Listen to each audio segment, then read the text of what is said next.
আসসালামু আলাইকুম ওয়া রাহমাতুল্লাহি ওয়া বারাকাতুহু। প্রিয় ভাই ও বোনেরা, আজ আপনি যদি চোখ বন্ধ করেন, যদি এক মুহূর্ত ভাবেন আমরা আসলে কোথায় যাচ্ছি, আমাদের শেষ গন্তব্য কি, আপনার বুক কি কেঁপে উঠছে না? আজ রাতে যদি আপনার মৃত্যু আসে, কবরের অন্ধকার প্রথম রাত, আপনি একা, কেউ আপনার পাশে থাকবে না, শুধু আপনি আর আপনার আমল। আমাদের প্রতিদিনের জীবন হাসি, খাওয়া, ঘোরা, মোবাইলে ব্যস্ততা, কিন্তু আমরা কি মনে করি আমরা কোথায় যাচ্ছি? নামাজ পিছিয়ে দিচ্ছি, তবা কাল করব বলি, কিন্তু কাল আমাদের জন্য আসলে আছে কি? ভাবুন, আজ আপনি গুনাহ করছেন, কিন্তু কবরের অন্ধকারে আপনাকে সেই গুনাহই ভোগাবে। কবর কোনো গল্প নয়, এটা বাস্তবিক। যখন মানুষ আপনাকে নামাবে, সকলেই চলে যাবে, আপনি শুধু একা। কবর হয়তো আপনার জন্য হবে জান্নাতের বাগান অথবা জাহান্নামের গর্ত। তাই একবার আপনি ভাবুন, আপনি কি প্রস্তুত? দুই ফেরেশতা আসবে, এসে আপনাকে জিজ্ঞাসা করবে, তোমার রব কে?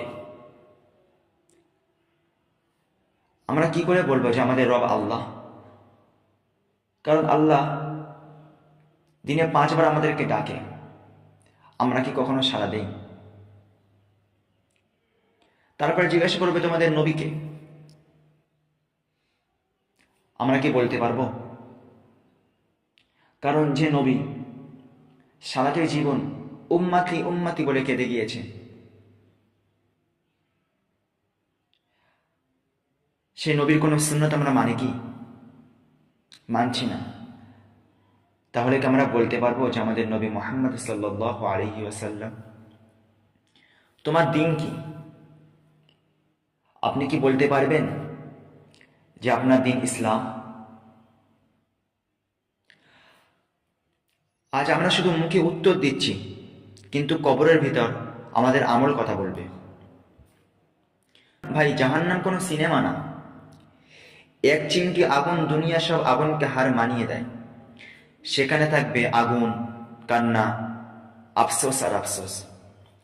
মানুষ তখন বলতে থাকবে, হাই, যদি নামাজটা ঠিক মতন আদায় করতাম, যদি তওবাটা আরো আগে করতাম। ভয়ঙ্কর সত্য শুনে আপনার তেমন মন কাঁদে না, মনে হয় এটা তো আমার সাথে হবে না। ভাই, কবর কাউকে ছাড় দিবে না, মৃত্যু বয়স দেখে না।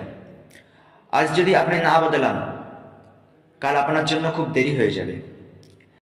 একবার আপনি নিজেকে জিজ্ঞাসা করুন, আমি কি নামাজ ঠিক করতে পেরেছি? আমি কি হারাম ছাড়তে পেরেছি? আমি কি আল্লাহর ভয় করছি? ভাবুন ভাই, ভাবুন। প্রতিটি মুহূর্তেই আল্লাহ আপনাকে দেখছেন। আজ যদি আপনার চোখ ভিজে যায়, যদি বুক ভারী হয়, আপনি একা নন। অনেকে এই মুহূর্তে আজ আল্লাহর কাছে ফিরেছে, চোখের পানি ফেলছে।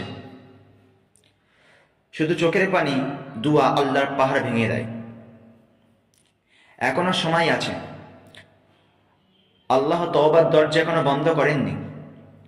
যদি এখন ফিরে আসেন, আল্লাহ আপনাকে খালি হাতে ফেরাবেন না। আজ থেকে 3টি কাজ শুরু করুন। আপনার নামাজকে ঠিক মতো আদায় করুন, হারাম থেকে দূরে থাকুন, রাতে একবার আল্লাহর কাছে উঠে কাঁদুন। প্রিয় ভাই বোনেরা, মনে রাখবেন, ভয় থাকলেও আশা আছে।